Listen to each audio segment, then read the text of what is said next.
Hey, it's your boy D. We're going to talk about Game of Thrones, Episode 5, the penultimate episode before we see the series finale next week, and where this show comes to a merciful end.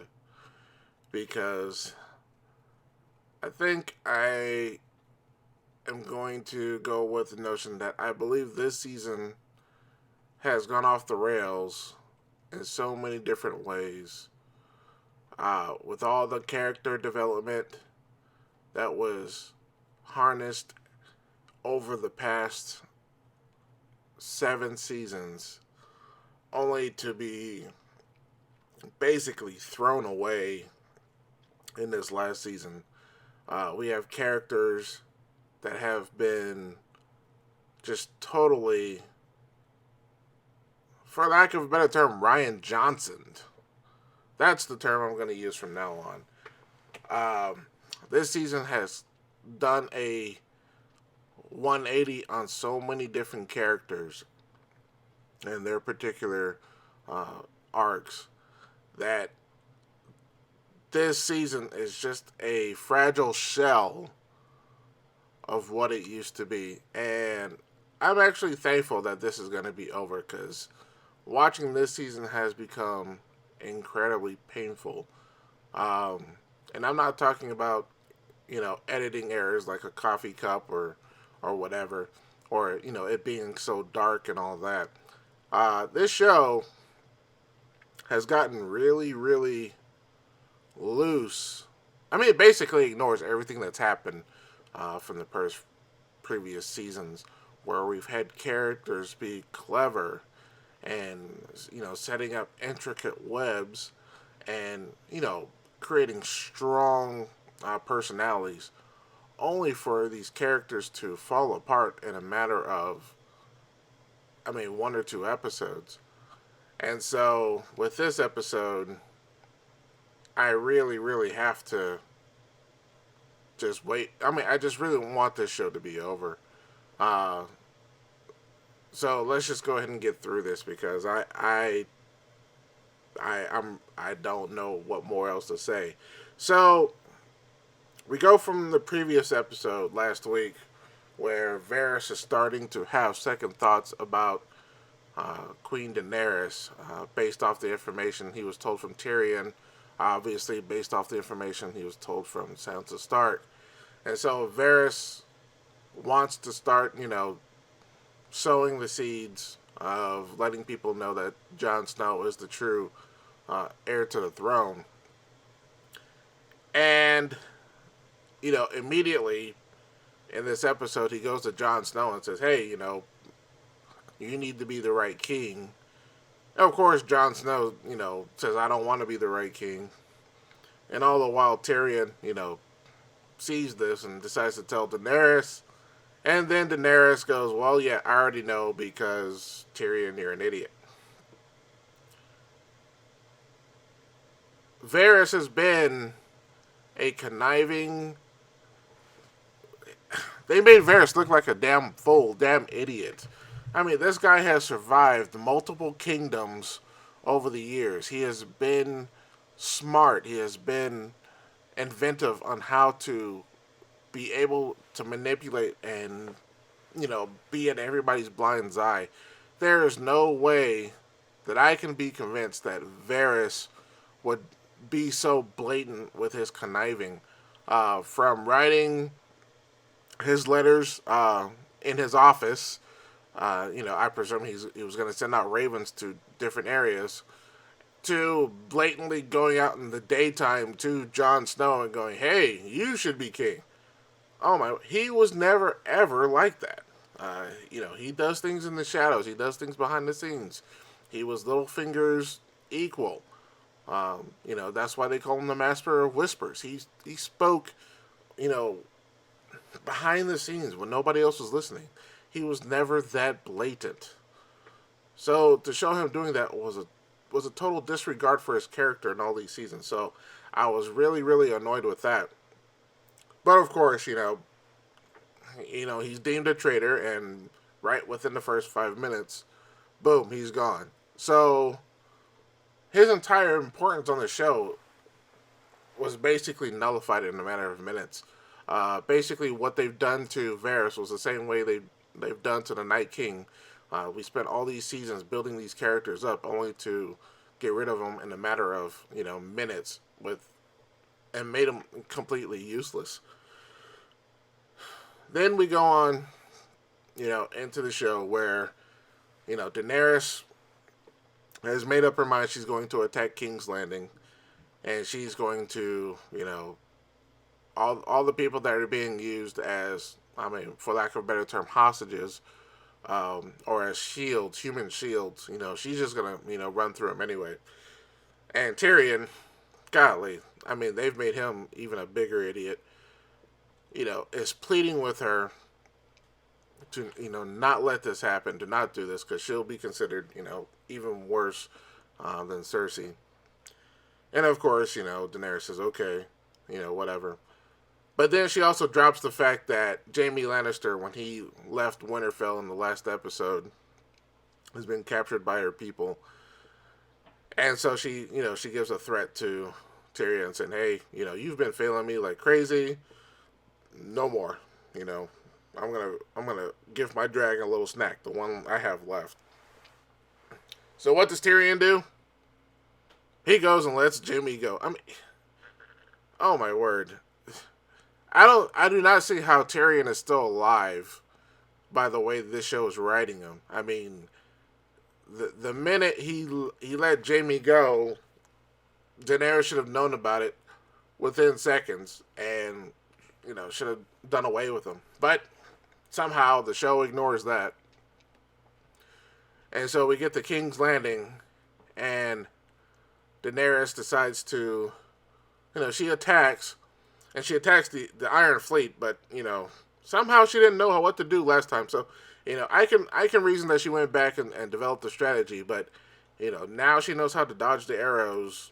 Maybe she went back to Dragonstone and practiced or something.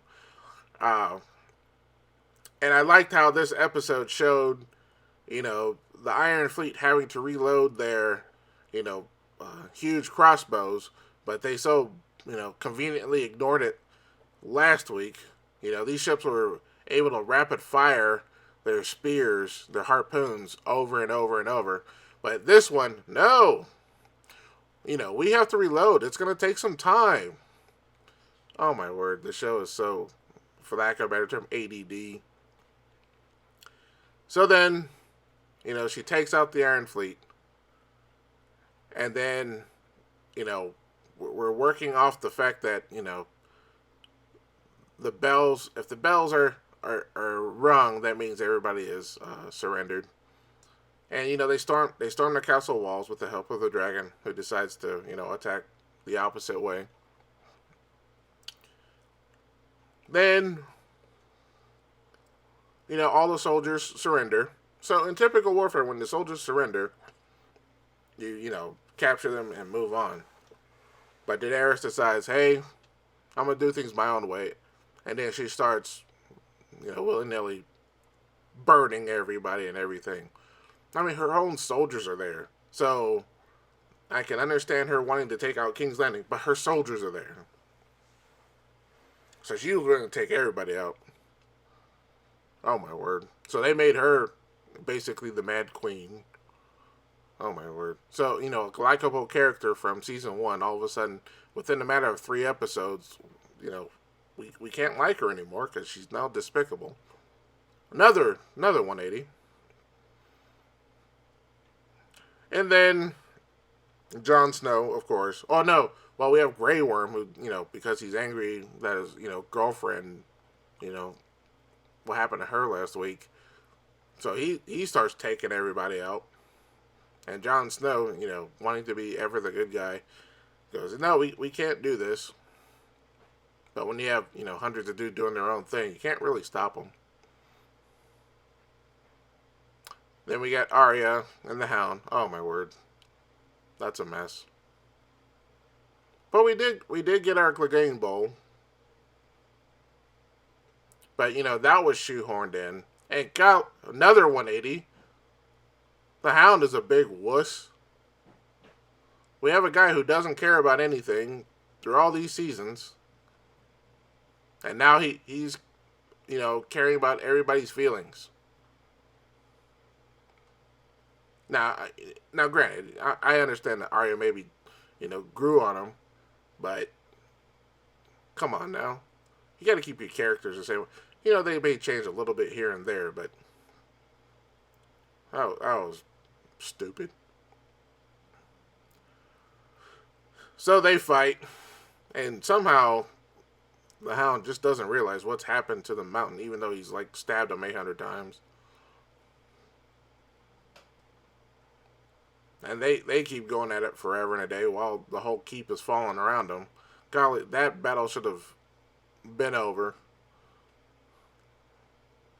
That reminds me of that scene on Fast and Furious, I think 7 or 8, where the plane is on the runway for like half an hour. This scene reminds me of that, where this fighting scene while a building is collapsing takes forever to collapse.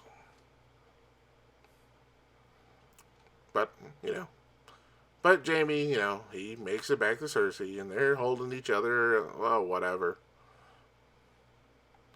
This whole episode was a big mess. Jamie does a 180, Cersei does a 180, the Hound does a 180, Varys is a 180.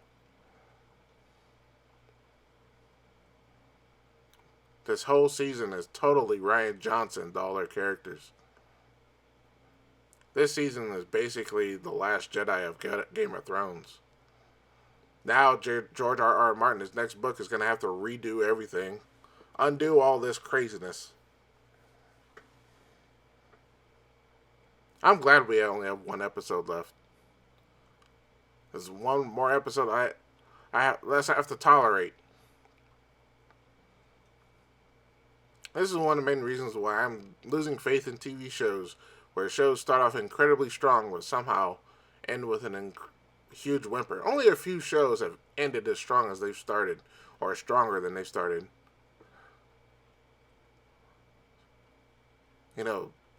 Star Trek: The Next Generation was one that started off weak and ended up strong. Deep Space Nine was another one.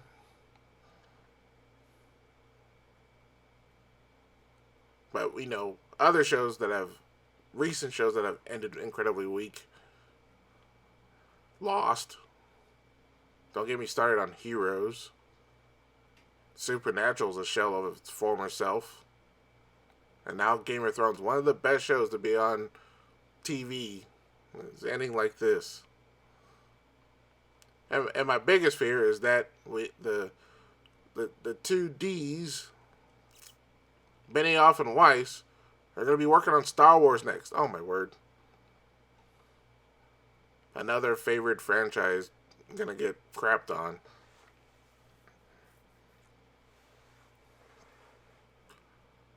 I have to give you props out there, HBO. You got me to spend some money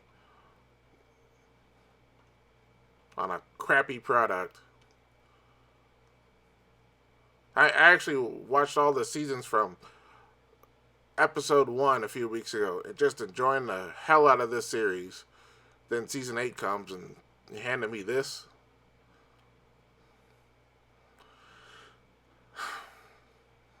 I'm done here. I got one more to go, and then I can take this show, put it on the shelf, and I don't.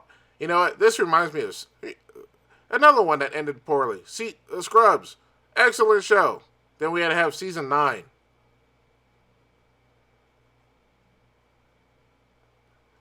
I mean, it's so bad that I only tell myself there's only 8 seasons. It ended well after the 8th season. This show actually only had 6 seasons. After that, the show never continued. Season 7 and 8 were crap.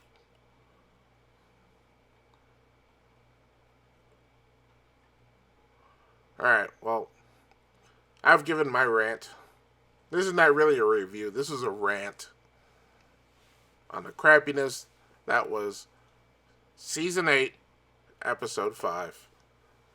I don't even know what the title is. I don't even care what the title is. And to make matters worse, I mean, how many lives is Arya going to have? We know she's going to die next episode. I don't care. You can call it a spoiler, whatever. She, I'm already calling it. Everybody dies. Give it a whole Shakespearean ending.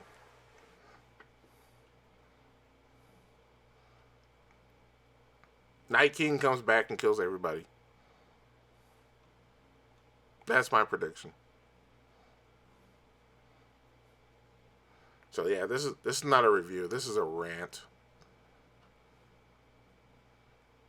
Maybe I'll sit back and watch the episode again.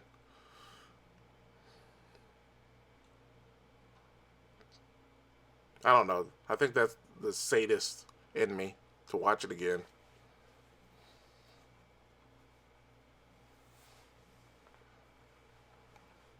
Alright, well, I'm done here. I mean, yeah, I think I'll do another video just going over all the silliness of this entire episode. Even the wildfire in this episode was given a character 180. Wildfire that blows everything up at the Battle of Blackwater, blows everything up when it's under the religious sept. But here it's little green puffs. Poof. I mean, if there's wildfire around, shit should have blown up. And not just blown up, blowed up. For those of you who remember that E-Trade commercial at the Super Bowl many years ago. This summer, everything gets blowed up.